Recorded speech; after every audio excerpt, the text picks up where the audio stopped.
Magandang araw, magandang tanghali sa ating lahat. Dito tayo sa ating YouTube channel. Ang ating pasalamatan ang mga subscribe sa ating channel. Kung hindi pa nakapag-subscribe, mag-subscribe kayo para upang tayo po ma-notify, no? So mga kababayan, ang ating pag-usapan dito ang isang balik-balikan nga hindi makalimutan ang ating pira sa bayan. Bakit kaya binalik-balikan natin? Kasi madalit sabi, ang pira sa bayan ay tinatawag natin ang pangkalahatan, no? Hindi makatulog ang mamayang Pilipino dahil sa pira ng bayan. O tawagin nating buhis. Kahit sino man, matataas nga opisyal, mababa ang opisyal, lehitimo nga tao nagbigay ng tinatawag natin nga buhis. So kaya hindi makatulog tayo. So yan, ito ang ating pagmulay-mulayan, pagsalusaluhan, pagkwento-kwentuhan natin para sa ating bayan.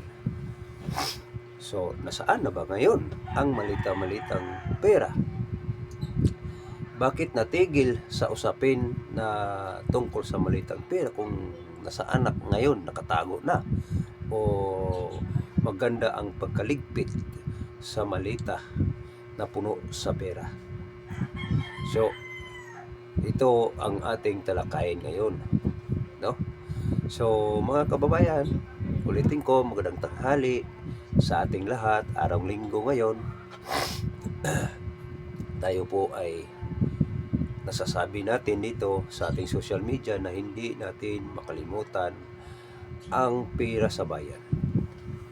So mga kababayan, tayo po dapat lang tayo ay nakikialam sa ating pira nga ninakaw ni Admin Marcos, presidente, nga walang kakwenta-kwenta. Kung hindi, walang napasang batas dyan sa Senado, sa Senate Blue Ribbon. Kung hindi, ang napasa nila ang malita-malitang pera, no? So ngayon, ang tanong natin dito, nasaan na ba si Bongbong Marcos? Diba? Yun ang ating hinahanap. Bakit kaya? Buhay pa ba o patay na? Bakit siya hindi nagpapakita? Siya ay hinahanap ng mamayang Pilipino, no? So mga kababayan, hindi tayo dito magsasawa. Hindi tayo magsawa sa talakayin natin nga hinahanap si Marcos, hinahanap ang pera nga malita-malita. Kaya nga siguro nawala na rin ang 18 Marines nga pinag-usapan nga sila may kinalalaman o inuutosan ni Saldico. Si Saldico ay inuutosan ni Marcos, ni Martin Romualdez, nga magpinsan, nga walang kwenta kung hindi pangulimbat sa pera. Ngayon, ang ating tinatanong, nasaan na sila? Ang nakikita lang natin dito sa post sa ating nasagap nga naglaglagan na sila. So, kung naglaglagan sila, maniwala ba kayo o maniwala ba tayo nga sa ganun tayo ay naniwala sa kanila nga sila ay naglaglagan? Sa ganun, ibig sabihin lalabas ang amoy nila, pero wala tayo doon, no? Walang doon ba, problema nila yan kung maglaglagan, kung sino ang totoo. Pero kahit totoo naman o hindi tayo mabubudol na kasi nabudol na tayo sa eleksyon.